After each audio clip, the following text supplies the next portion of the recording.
Guys, welcome back to Nordly Stitchy Corner. This is Nancy, and I have to apologize for how my last video ended. My memory card is only about 4 gigs, I think, and it doesn't let me shoot videos longer than about 20 minutes, so obviously I went over my time limit. So today I'll quickly show you my last finished object. Then I'm gonna talk a little bit about a needlework festival I went to yesterday. And I will also shoot a little video on my stitchy spot, my favorite tools, and then the get to know your stitcher tag. I'll roll them all in together, but I'll shoot a separate one so that I don't get stopped halfway like last time.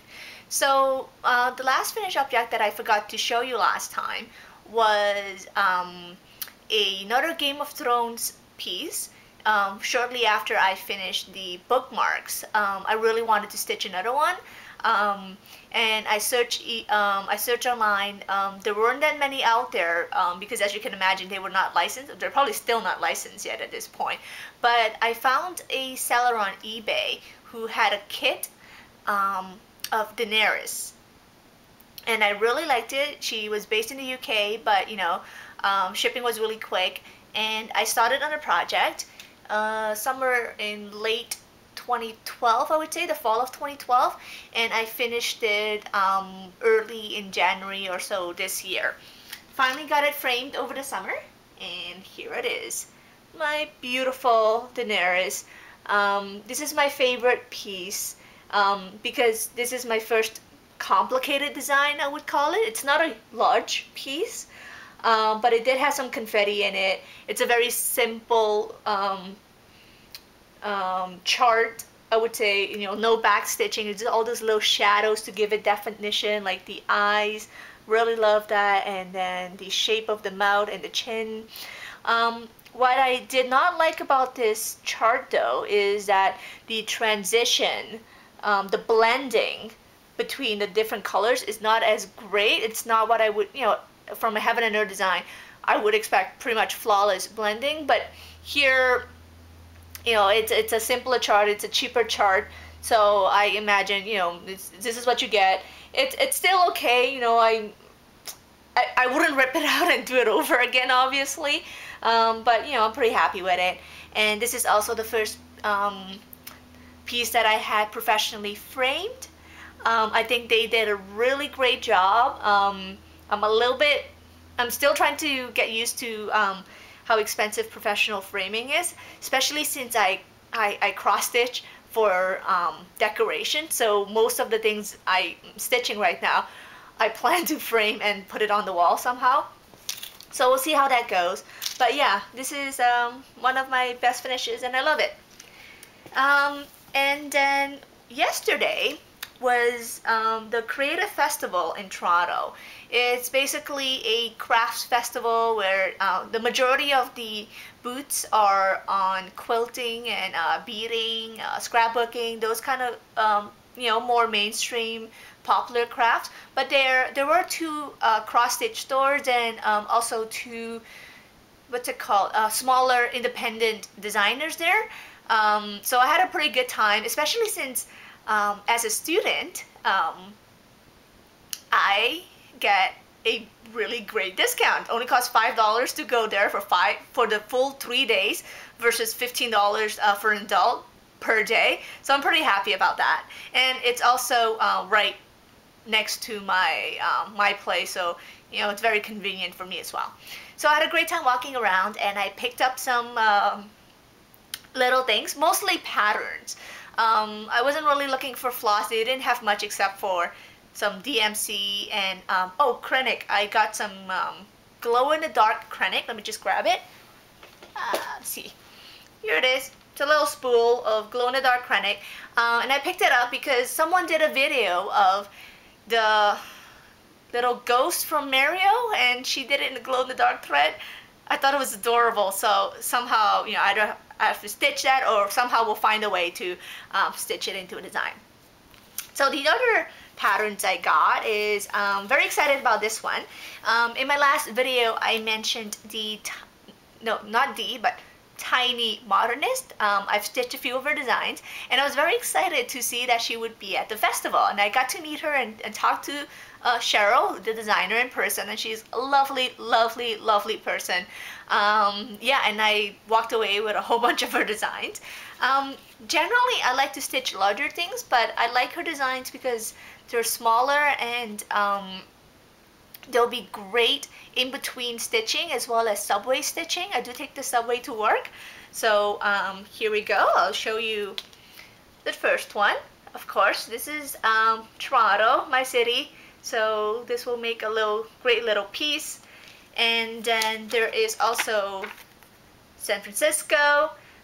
This is going to be a little gift from my sister. She visited San Fran over the summer and she loved it. I haven't gone myself, so one day I'll have to go. By the way, she mentioned she does have multiple, like a few more cities in this series. And similar to what I said about the chairs and Tiny Modern is keeping the colors as consistent as possible between the chairs, so you're not, going through many different browns.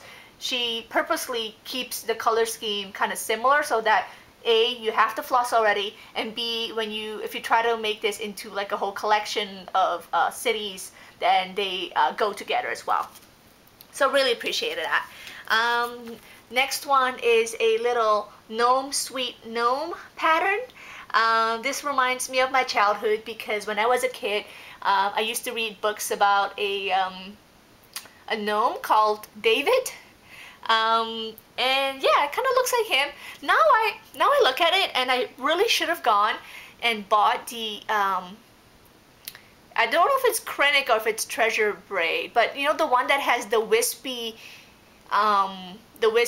thread. That so if you stitch the beard with it, then it's like a wispy beard. The festival is still there tomorrow, so I might just nip in tomorrow, buy the thread I want for the beards and come back.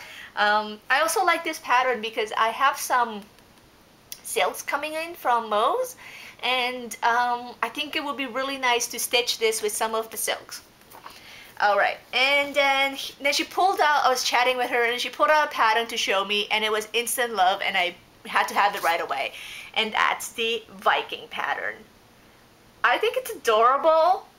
I don't have any kids, but Andrew's sister has a little boy. He's 8 months old. His name is Baby Kyle.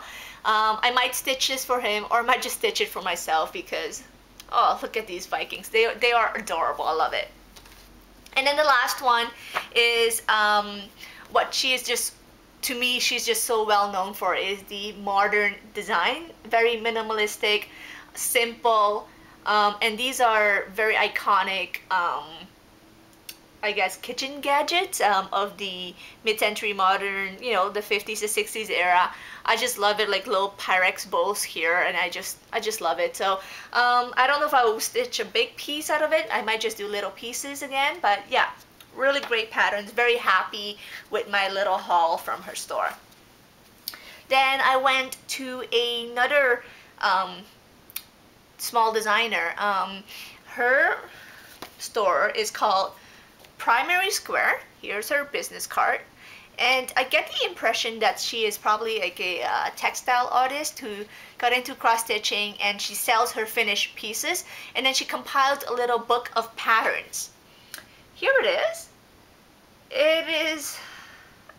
It's a very modern as well, simplistic, geometric kind of designs as well. And unfortunately, I can't show you any other pictures because everything inside is basically charted. She doesn't use symbols. Basically what she did is every page is gridded, and then there's a variety of motifs, colored motifs on those pages. So it's up to the stitcher to make their own little modern sampler based on the various motifs. And I already have some sort of idea for those dollhouse stitches designs that I don't know if you've ever seen them, but basically, you see the ground floor, and usually there's like 2 rooms on each side, and then the second floor with the bedrooms or the kitchen, bedrooms and a bathroom, and then the attic and stuff like that. So she does have several household scenes in here. So there's like people cooking, someone in bed reading a book. There's someone outside in the yard watering the plants. You know, there's a bear pattern you can have outside the house as well. So I might put them all together into this little modern dollhouse sampler. So we'll see. And then I didn't really get much from the two bigger cross-stitch stores. They had tons of patterns, but nothing really that that was up my alley. I did wanted to look at some fabric, and I was a little bit shocked at how expensive fabric is, especially even weaves and linens. I think it's because I'm so used to seeing the prices online, which are usually American prices, and everything in America is a little bit cheaper compared to Canada. So when I see, you know, when I'm look at 123 stitch, I look for a fat quarter of like even weave, and it generally runs about, you know, what, $15, $18, and those are just the sorry, the regular ones, right? Not the hand dyed ones. So at the show, I saw these even weaves were usually around $25 for the same size, and then you have to pay 13% tax on top of that. So I wasn't very inclined to buy any of those big pieces, but I did see some smaller pieces that I thought would be really nice, especially for some of the smaller designs I got. So this is the first one.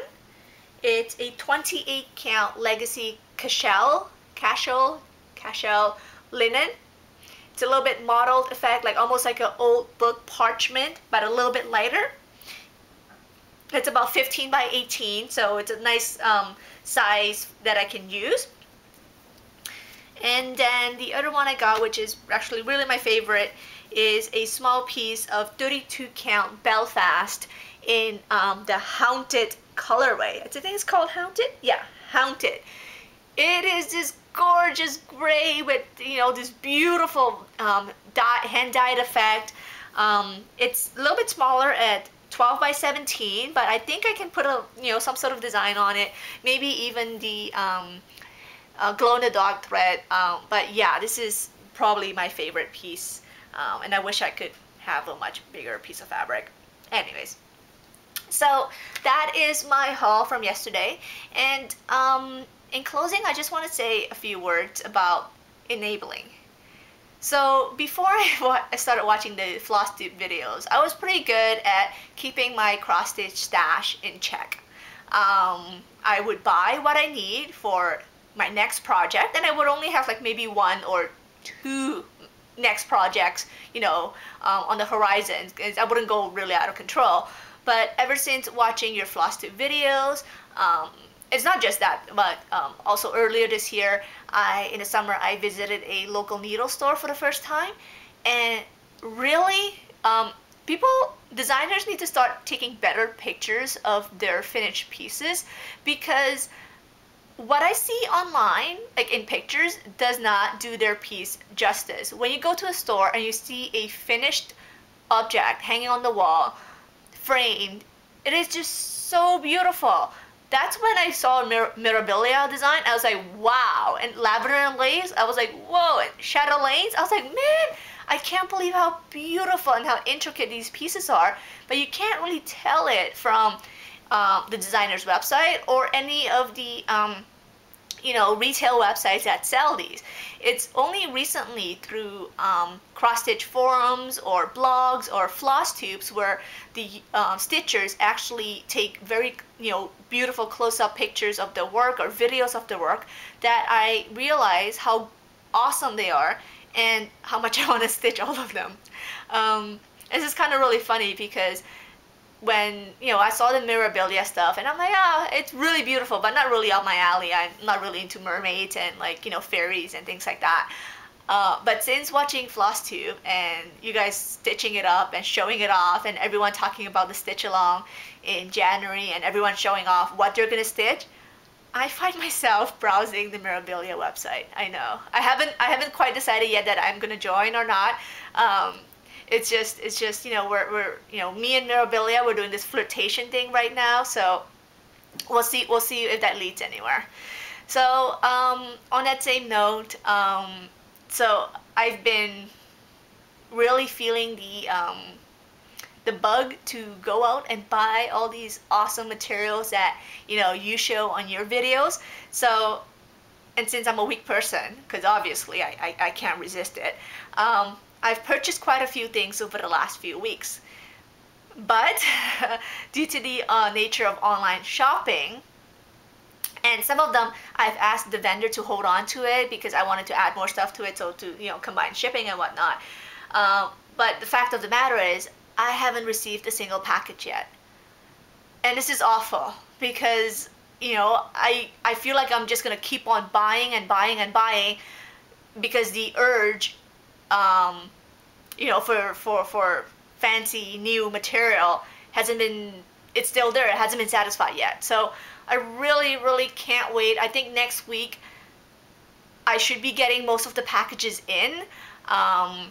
Yeah, my hands are really itchy. I just really want my packages so that I can also do a haul video for you and show you what I got. So anyways, this is my recap of yesterday, and that's it. I'll do another video about my stitchy spot, what tools I like to use, as well as the get to know your stitcher tag from Nikki at Whimsy Days Ago.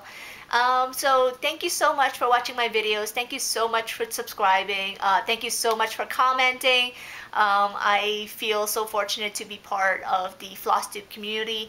Everyone is just so nice and amazing, and I love it that we can all talk about our favorite hobby. So thanks again, and I'll see you soon.